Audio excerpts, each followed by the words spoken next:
Este es un mensaje más de Iglesia Logos. Síguenos en Facebook, YouTube e Instagram como iglesia.logos o visítanos en nuestros servicios domingos 11:30 de la mañana y miércoles 7:30 de la tarde. Estamos en Avenida Sanders y Eje Vial Juan Gabriel, en Ciudad Juárez, Chihuahua. Iglesia Logos, creados para alabanza de su gloria. Y hermanos, esta meditación de esta tarde la titulé Preparados para la muerte. David Brainerd fue un misionero nacido en 1718, que desde temprana edad, de los 14 años, experimentó la muerte de sus padres. Brainerd creció en una iglesia congregacionalista, así que a los 20 años decidió seguir el ejemplo de su hermano e ingresar en el ministerio como pastor. Un año después ya era un estudiante en Yale College. Sin embargo, tuvo que abandonar sus estudios tan solo 2 meses después de su llegada debido a algunos síntomas tempranos de tuberculosis. En noviembre de 1742, la Sociedad de Escocia para la Propagación del Conocimiento Cristiano le propuso que sirviera como misionero entre las tribus indígenas americanas. Después de un tiempo de estar bajo la supervisión de un misionero más experimentado llamado John Sargent, se mudó a una tienda indígena en Nueva York. Comenzó a hacer viajes a las regiones circundantes para buscar nuevas oportunidades para difundir el evangelio. Ahí estuvo expuesto con frecuencia a las inclemencias de la inhóspita región, lo que agravaría los síntomas de la tuberculosis. A pesar de eso, luego de que Brainerd compartiera el evangelio, la hija de un notable jefe indígena llegó a la fe en Cristo, impactando tanto en su vida que uno de los nietos de esa nativa escribió: ella amaba mucho a David porque él amaba tanto a su Padre Celestial que estaba dispuesto a soportar las dificultades, viajar por las montañas, sufrir hambre y dormir en el suelo para poder hacer bien a su gente. Pero la salud de Brainerd comenzó a complicarse con los rigores de su ministerio itinerante, acelerando el avance de la tuberculosis.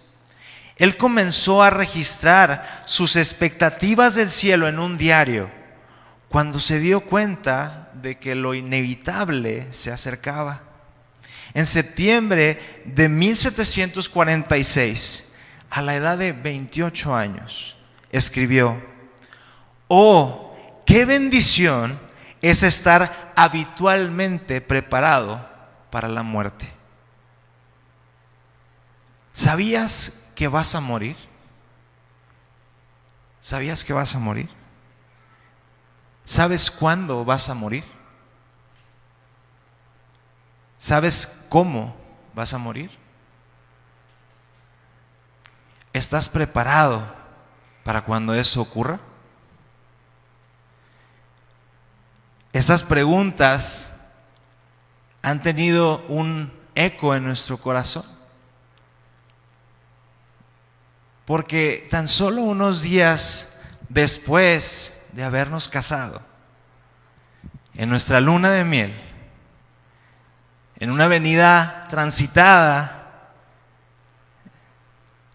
hay una camioneta que impacta a mi esposa de tal grado que ella sale disparada a unos 20 metros. Sus piernas quedaron rotas, ambos fémur quedaron rotos. ¿Quién se iba a pensar que en una luna de miel iba a haber un encuentro tan cercano como la muerte?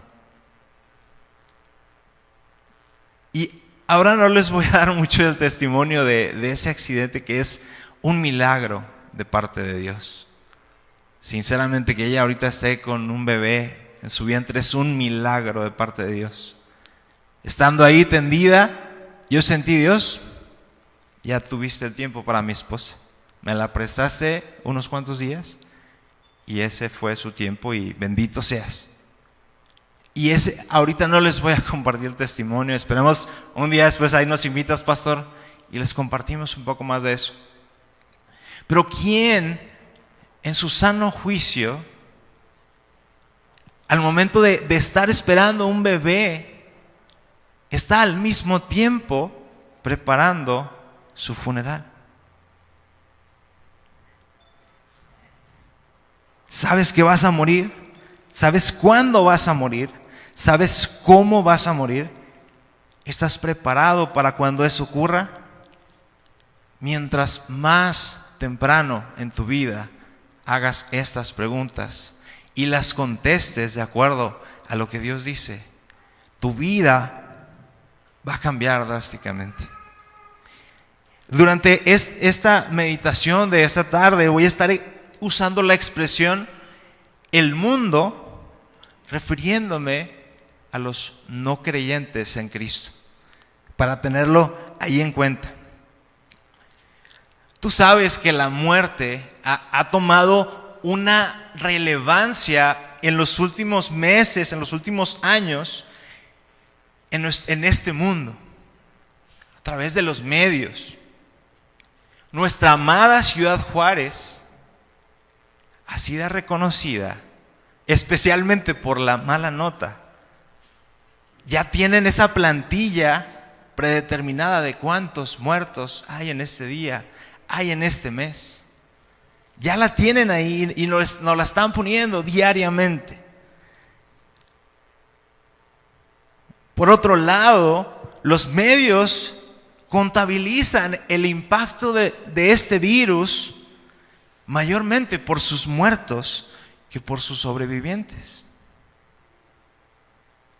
Y más recientemente hay un reflector puesto sobre las muertes en este conflicto bélico en Ucrania, que por cierto debemos de seguir orando por ellos.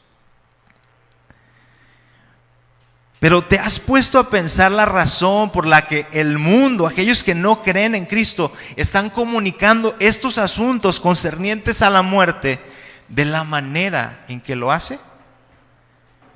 Porque pareciera que el fin de ellos es como un deseo de bienestar para la población. Sin embargo, la manera de lo que están comunicando están reflejando lo que hay en realidad en el corazón de un no creyente. Todos esos sucesos de incertidumbre, crisis y muerte, en lugar de comentarlo y traspasarlo como si estuvieran preparados para la muerte, lo hacen al contrario, por temor a la muerte. Quisiera preguntarte, y antes de comenzar con este pasaje, ¿qué es lo opuesto de estar preparado? ¿Qué es lo opuesto de estar preparado? Y quisiera darte una ilustración para los casados. Ya levanten la mano, ¿quién está casado por aquí? Aquí hay varios casados, muy bien. Para los casados, imagina que tu esposo llega un día bien vestido, perfumado, con flores, y con esa voz que te derrite te dice: amorcito, prepárate, porque a las 7 te voy a llevar a cenar a un lugar elegante por nuestro aniversario. Yo ya estoy listo, solamente te voy a esperar a ti. Por ahí había puesto yo la imagen ya del esposo bien vestido, diciendo a la esposa: alístate, porque a las 7 te voy a llevar a cenar. La esposa bien emocionada se mete a bañar, alista su ropa, se maquilla y saliendo preparada de su cuarto a las 7 en punto, que yo sé que todas las mujeres a las 7, si les dicen a las 7 van a estar, se da cuenta de que su esposo, en lugar de pantalón, trae puesta su pijama de las Chivas. Y en lugar de saco, trae su playera de la época de la preparatoria, que ya ni le queda. Pero se la pone porque es su favorita. Y aparte de todo, con la cara embarrada de chocolate porque estuvo comiendo lo que esperaba. Y aparte, despeinado por el sueñito que se echó. Si él ya estaba preparado para salir, ¿qué fue lo que pasó? Hizo lo opuesto a prepararse. Retrocedió. Hoy, primero que nada, la predicación está titulada Preparados para la muerte. Primero que nada te quiero compartir 4 indicadores de que alguien está retrocediendo en su preparación a la muerte. Y esta es una meditación hablando a la iglesia, a los creyentes en Cristo. Alguien está retrocediendo en su preparación a la muerte. Pero estos indicadores pueden ser también indicadores de que alguien nunca, de hecho, estuvo preparado para la muerte, tal cual como un incrédulo vive, viviendo como si el temor a la muerte esclavizara su vida. El primer indicador que te quiero compartir, si tú tienes ahí notas, puedes ir anotando este primer indicador. Estas personas viven preocupados por la muerte. Viven preocupados por la muerte. Hay un pasaje ahí en Mateo 6, 27. Es un pasaje que está hablando del afán y de la ansiedad. Estoy poniendo aquí enfrente la Nueva Traducción Viviente, porque es la que más se acercaba al sentido de lo que quería comunicar el autor acerca de las palabras de Jesús.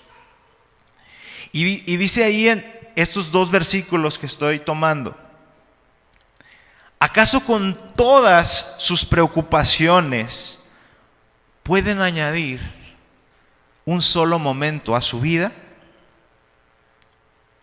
Busquen el reino de Dios por encima de todo lo demás y lleven una vida justa, y Él les dará todo lo que necesiten.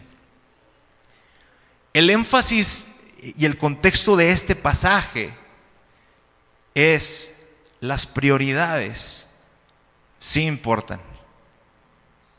Busca primero el reino de Dios, y al hacer esto, todo lo demás que tú necesites, Dios lo va a proveer.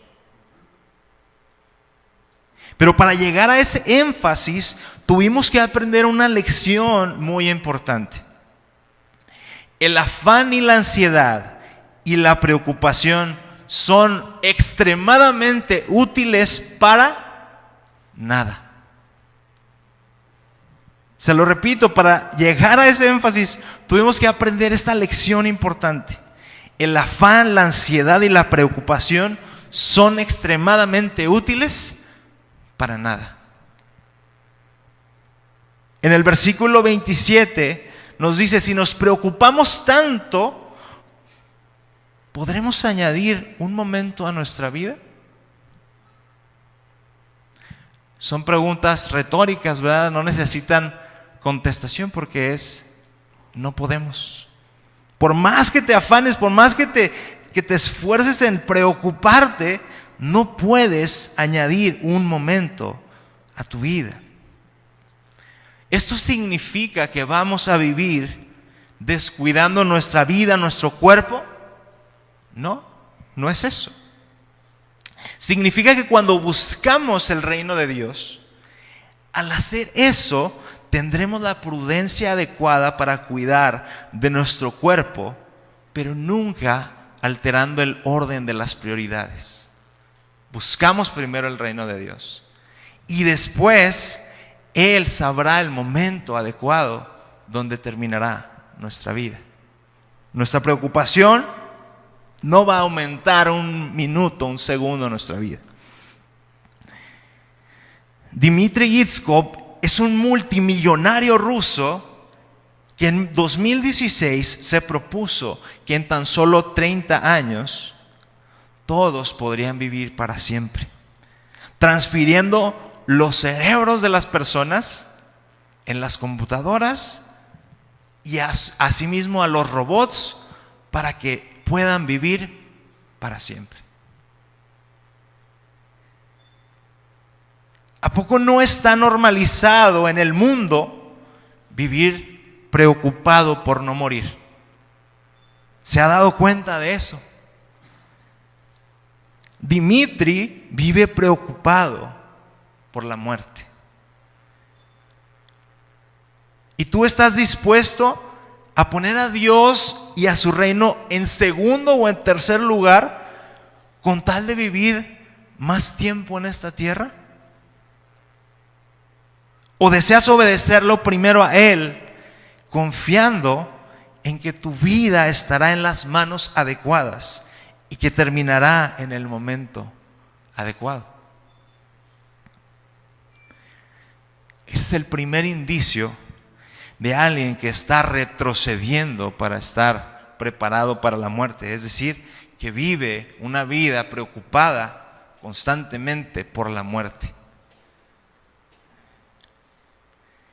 El segundo indicio que te quiero compartir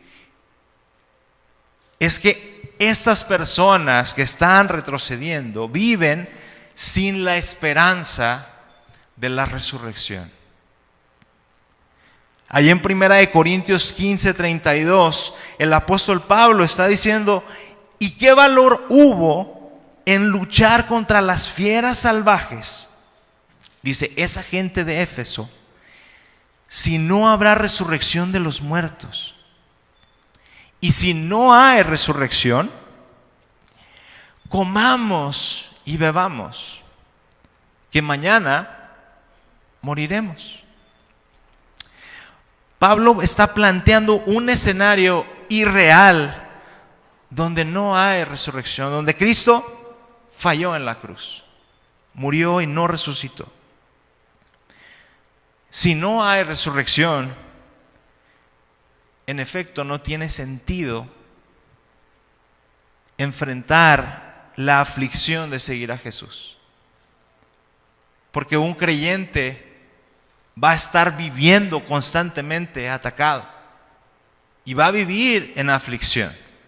Cristo mismo lo aseguró: en el mundo tendréis aflicción, pero confiad, yo he vencido al mundo. Él dice, si Jesús no resucitó, en ese caso lo mejor sería entregarnos a todas nuestras pasiones.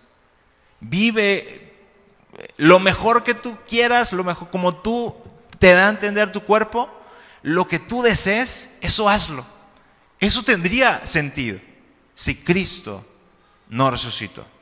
No habría ningún sentido por el cual estar sufriendo por Cristo, estar siendo perseguido por Él.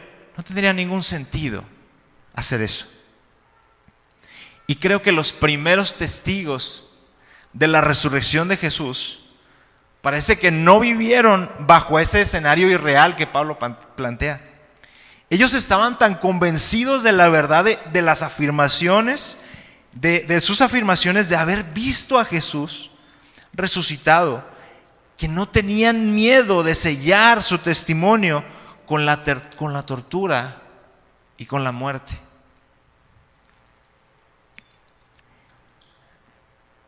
Qué ilógico sería, ¿verdad?, que ellos, habiendo inventado a un Jesús resucitado, fueran capaces de sufrir como sufrieron, a menos de que haya sido verdad lo que ellos vieron. ¿Verdad que es muy común que el mundo viva sin esperanza? Entregándose a sus pasiones, deseos, alcohol, comida, conciertos, diversión, sexo, todo tipo de ídolos. ¿Verdad que es muy común que la gente dé rienda desenfrenada a sus deseos? Lo vemos. Es muy común. Y tú ¿estás viviendo sin la esperanza de la resurrección? ¿O tienes tanta esperanza en Él que estás dispuesto a seguir hasta la muerte a tu Maestro? Ese es el segundo indicio de alguien que está no preparándose, sino retrocediendo en vez de prepararse para la muerte. Viven sin la esperanza de la resurrección. El tercer indicio que te quiero compartir es que estas personas viven en la soberbia de asumir la garantía del mañana. ¿Cuántas veces hacemos planes asumiendo que mañana estaremos vivos, sin considerar que hay un Dios que determina el inicio y el final de cada persona, cuando a Él le place? Santiago 4, 13 al 15 dice: vamos ahora los que decís, es una exhortación, hoy y mañana iremos a tal ciudad y estaremos allá un año y traficaremos y ganaremos, cuando no sabéis lo que será mañana. Porque ¿qué es vuestra vida? Ciertamente es neblina que se aparece por un poco de tiempo y luego se desvanece. En lugar de lo cual deberíais decir: si el Señor quiere, viviremos y haremos esto o aquello. ¿Se fijan la diferencia? ¿Quién puede asegurar con exactitud que el día de mañana estará vivo? ¿Cuántas veces hacemos planes con la soberbia de asumir que viviremos para cumplirlos? Cuando consideramos a Dios en la ecuación como primer lugar, como el centro de nuestra vida, como lo cantábamos ahorita, estaremos conscientes de que Él tiene las llaves de la muerte. Justamente como lo dice en Apocalipsis 1:18: yo soy el que vive, estuve muerto, pero mira, ahora estoy vivo por siempre y para siempre, y tengo en mi poder las llaves de la muerte y de la tumba. ¿Verdad que es muy natural ver al mundo actuar como si el día de mañana estuviera garantizado? ¿Se ha dado cuenta de eso? De la manera en que la gente está haciendo sus planes, caminando en su vida, está asumiendo que el día de mañana aquí estarán.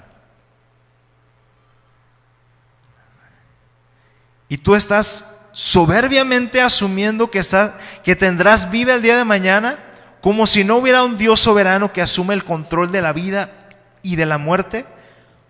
¿O si vives humillándote ante la autoridad de Dios, sabiendo que en cualquier momento Él te puede hacer morir?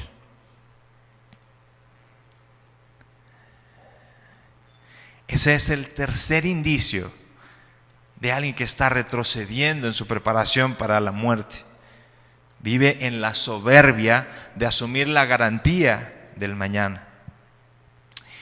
Y este último indicio, y ojalá que esté siendo un examen de introspección de cada uno, ver cómo estamos, si estamos yendo hacia atrás o si estamos yendo hacia enfrente.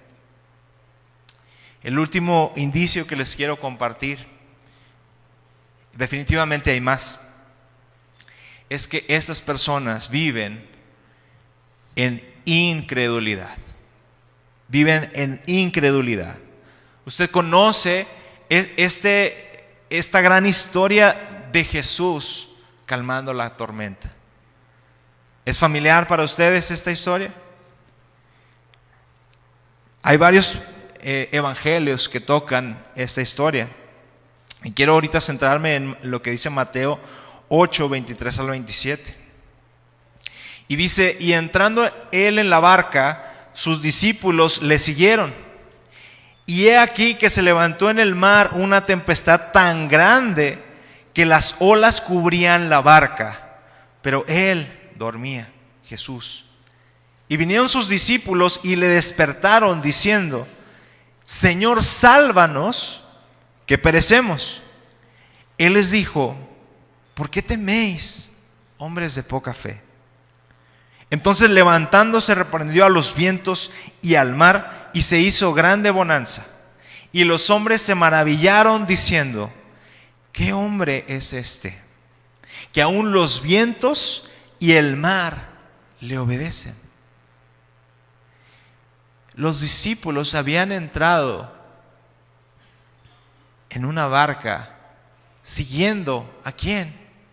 A Jesús. Era la primera vez que estos discípulos entraban a una barca. Ellos eran pescadores. La mayoría sabía lo que era la vida en el mar. ¿Se imagina qué tan grande tormenta sería para que unos hombres expertos en el mar tuvieran tal temor? ¿Se imagina la cantidad de agua, olas, relámpagos que estaban a su alrededor? Hoy en día hay muchos que desgraciadamente están espantados porque hay un 0.0001 de posibilidad de que el virus tumbe su vida. Estos pescadores, imagínense cuál porcentaje estaban calculando en su mente que tenían ellos era un 99.999% de que aquí vamos a quedar. Era una tormenta a tal grado que esos hombres valientes del mar estaban llenos de pavor. Pero, ¿con quién estaban en esa barca? Estaban con Jesús. ¿A quién se dirigieron en busca de ayuda? Con Jesús. Si estaban con la persona correcta en su barca y acudieron a la persona correcta, entonces ¿por qué aún así Jesús les reclama falta de fe? Porque estos hombres estaban depositando su temor en las circunstancias. Y Cristo quería que ellos depositaran su temor en el Todopoderoso, superior a toda tormenta, superior a todo universo, superior a todo mar, a toda creación.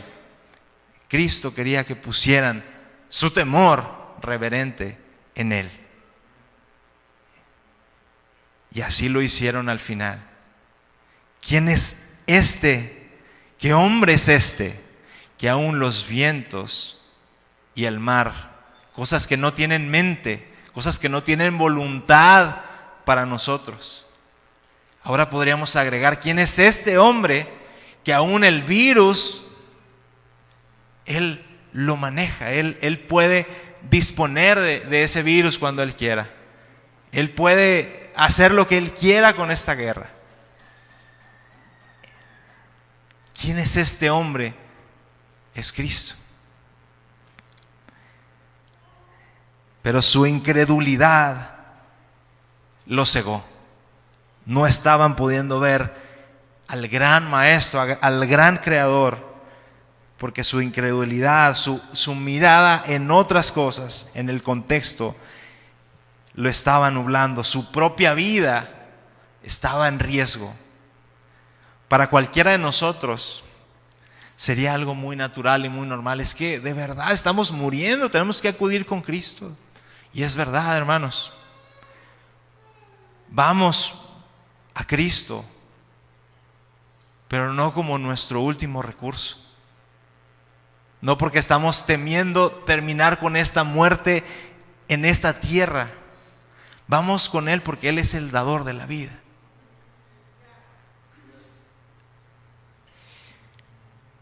Yo te pregunto, ¿verdad que es muy común que el mundo viva en incredulidad y que busquen al Señor solo cuando su vida está en riesgo? ¿Verdad que es muy común? Y tú estás esperando creer y obedecer a Dios y a Jesús hasta que tu vida no corra ningún riesgo aparente. ¿Estás dispuesto a obedecer al Señor hasta que el semáforo esté completamente en verde? Hasta que te digan, ¿sabes qué? Hay un riesgo de 0%. Ya no te vas a morir por este virus. Hasta ese momento, ¿estarías dispuesto a obedecer al Señor en lo que Él te pide? ¿O harás como Sadrach, Mesach y Abednego, que dijeron ante el horno de fuego que les esperaba: he aquí nuestro Dios a quien servimos puede librarnos del horno de fuego ardiendo, y de tu mano, oh rey, nos librará. Y si no, sepas, oh rey, que no serviremos a tus dioses, ni tampoco adoraremos la estatua que has levantado. Estos hombres tenían el orden correcto en el que tenían que estar sus prioridades. Su vida estaba en riesgo, pero no iban a poner en primer lugar su propia vida que a obedecer y seguir a Jesucristo, a Dios mismo. Ellos sabían que podrían haber muerto ese día. Son 4 indicios que te estoy dando en esta mañana, en esta tarde, de gente que está en retroceso, retrocediendo, viven preocupados por la muerte, viven sin la esperanza de la resurrección, viven en la soberbia de asumir la garantía del mañana y viven en incredulidad.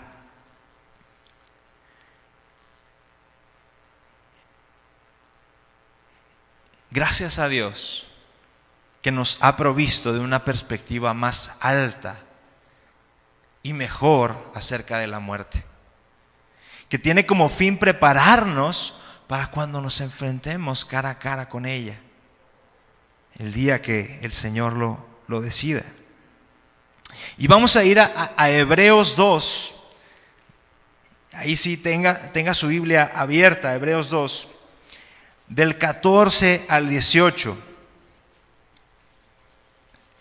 Y quiero darte algo de contexto en este pasaje.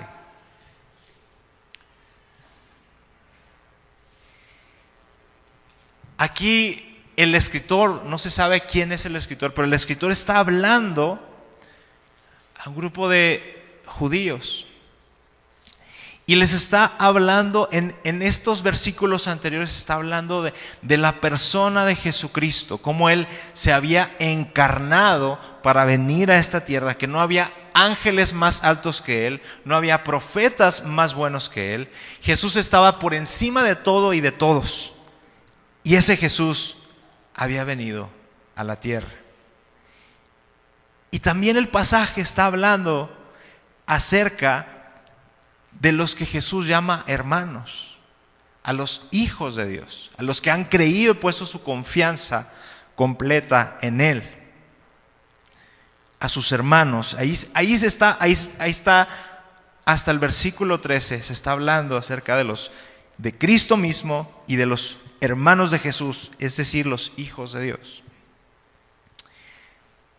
Y dice ahí en esta versión, versículo 14: así que, por cuanto los hijos participaron de carne y sangre, es decir, en su humanidad, Él también participó de lo mismo, Cristo, para destruir por medio de la muerte al que tenía el imperio de la muerte, esto es, al diablo, y librar a todos los que por el temor de la muerte estaban durante toda la vida sujetos a servidumbre. Porque ciertamente no socorrió a los ángeles, sino que socorrió a la descendencia de Abraham, por lo cual debía ser en todo semejante a sus hermanos, para venir a ser misericordioso y fiel sumo sacerdote en lo que a Dios se refiere, para expiar los pecados del pueblo. Pues en cuanto él mismo padeció siendo tentado, es poderoso para socorrer a los que son tentados. Se fija ahí la importancia de Cristo viniendo y venciendo la muerte. Lo cantábamos también ahorita. Antes estábamos esclavos, ahora fuimos hechos libres por Él. Algo así decía el canto. Y el escritor especifica aún más de qué nos ha liberado la muerte de Cristo. Versículo 15. Y librar a todos los que por el temor de la muerte estaban durante toda la vida sujetos a servidumbre. Está hablando aquí de los hijos de Dios, que dice que fueron librados de un temor a la muerte. No que algunos tenían. Todos, antes de venir a Cristo, hemos vivido una vida en el temor a la muerte. Lo asumamos o no lo asumamos, esa es nuestra vida. Y Cristo vino a libertarnos del temor a la muerte con su sacrificio. Este libro, hermanos, el libro de Hebreos, fue dirigido a este grupo de creyentes judíos que estaban pasando por dificultades y persecuciones. Su vida, yo creo, podría estar en riesgo. Así que ellos pensaban en volver atrás al antiguo pacto, la antigua manera de vivir. Estaban siendo tentados con que había un sistema y una cosmovisión mejor que la que Cristo presentaba y el nuevo pacto que Cristo traía. En palabras sencillas, este grupo de personas que un día afirmaron seguir a Cristo, ahora estaban pensando en retroceder. Y por eso se escribió el libro de Hebreos, para que no retrocedieran, sino que vieran a Cristo como el mejor sistema, como el mejor ayudador, como el mejor mediador, como que no hay ninguna visión mejor de la vida y de la muerte que la que Cristo ofrece. De acuerdo a este pasaje, Cristo se hizo hombre para poder morir y vencer la muerte, y al diablo para librar a todos quienes, a sus hermanos, de los que está hablando ahí, los que por el temor a la muerte estaban en tiempo pasado, estaban durante toda la vida sujetos a servidumbre.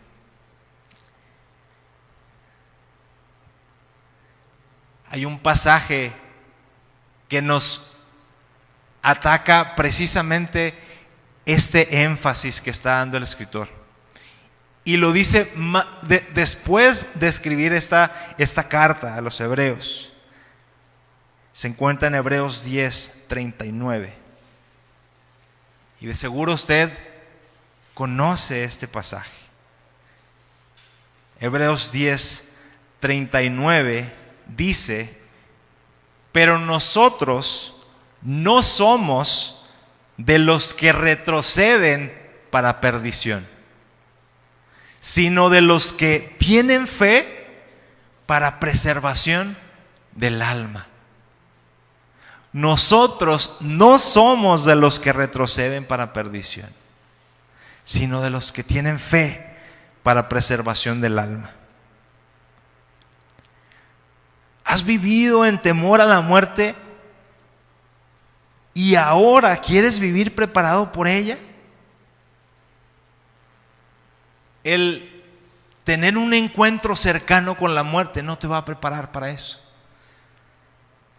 Solamente es a través de conocer y creer en el Dios que venció a la muerte, en el Cristo que venció a la muerte, en su obra redentora, creyendo que Cristo es supremo a todo sistema, a toda cosmovisión, creyendo a Él como Salvador, creyéndolo a Él como guerrero vencedor, como libertador y como sumo sacerdote.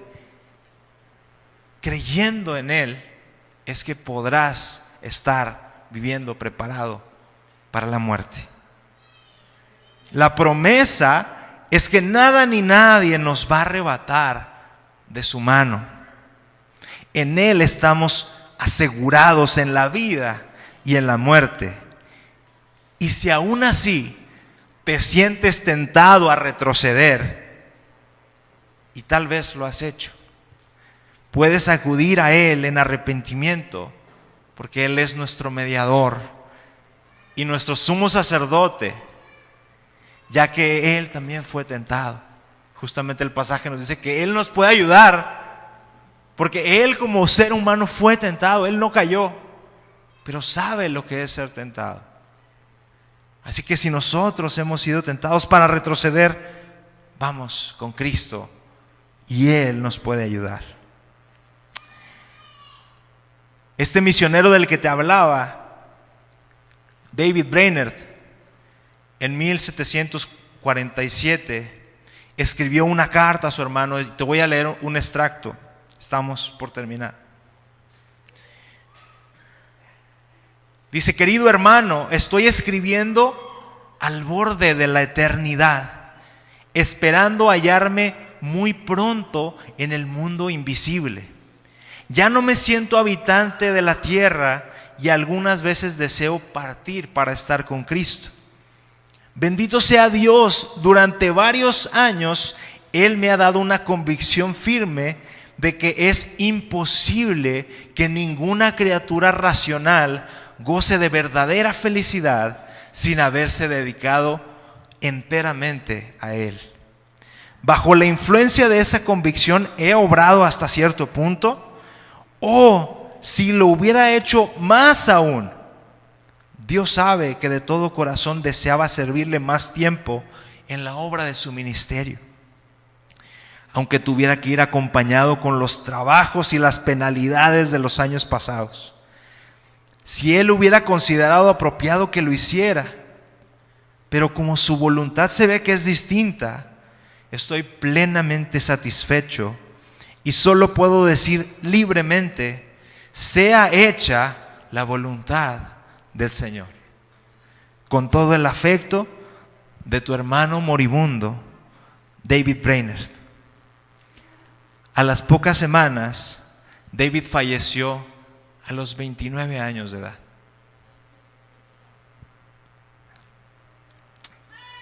Quiero terminar con esta comparación.